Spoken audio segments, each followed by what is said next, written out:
Bonjour, nous sommes au cœur de Bordeaux, dans le quartier économique, pour interroger les acteurs de la vie d'entreprise sur leur vision de la qualité de vie au travail. Découvrez notre micro-trottoir XXL.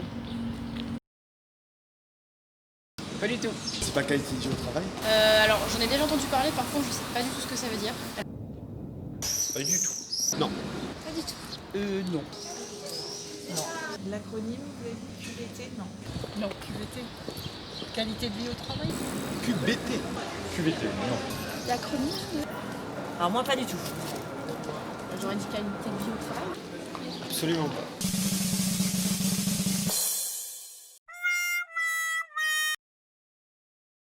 On a des réunions pour discuter. On va d'abord voir le personnel, savoir s'ils sont bien dans leur fonction, et s'ils ne sont pas bien, on leur demande ce qui serait bien d'améliorer. Après, on va voir la direction, on discute de tout ça. Les temps de pause, un lieu de repos pour déjeuner à midi, un lieu vraiment bien à part de l'entreprise. Créer un milieu convivial, se retrouver un peu tous ensemble. On est des êtres humains, on n'est pas des machines, donc l'accompagnement en fait dans leur formation. Lutte même vraiment avant que le mal auto soit vraiment reconnu maladie professionnelle. On a des sondages. Le bien-être des salariés, le confort au niveau de l'entreprise. Réaliser une enquête auprès des collègues. Action sur l'ergonomie, les déplacements, sur ce qui relève de démarches RSE. Se réunir le matin, prendre un café, discuter de sa soirée, autre chose que du travail. On a deux fois par an des soirées pour l'ambiance générale. Un peu plus de réactivité, un peu plus d'adaptabilité. Il y a toujours matière à améliorer de toute façon, qu'on soit peut-être un peu plus écouté, un peu plus de proximité, parce que c'est vrai que ce sont des valeurs qui sont très importantes. De chercher à placer les bonnes personnes dans l'équipe pour qu'on s'entende au mieux. Faciliter la circulation de l'information. Communiquer en fait, parce que généralement le mal-être il se forme déjà là. En fait, et c'est pas de faire une partie de ping-pong ou une partie de baby-foot qui va faire que la qualité sera meilleure. Les entreprises doivent faire gaffe en effet à un peu chérir leurs employés aussi, en exigeant.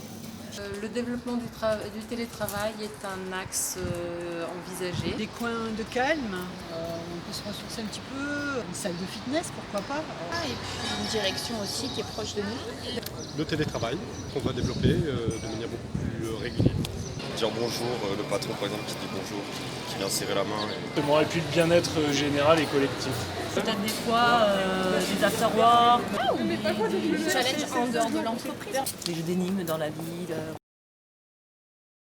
De se découvrir autrement et de s'apprécier d'une certaine façon. Être bien physiquement, bien mentalement, bien épanoui dans l'entreprise. Évidemment que ça peut être toujours en plus pour l'entreprise. Et c'est gagnant-gagnant. Si on a de meilleures conditions de travail, on est beaucoup plus productif dans ses missions, dans son travail tout simplement. D'apporter leur pierre à l'édifice. On est content de venir au travail.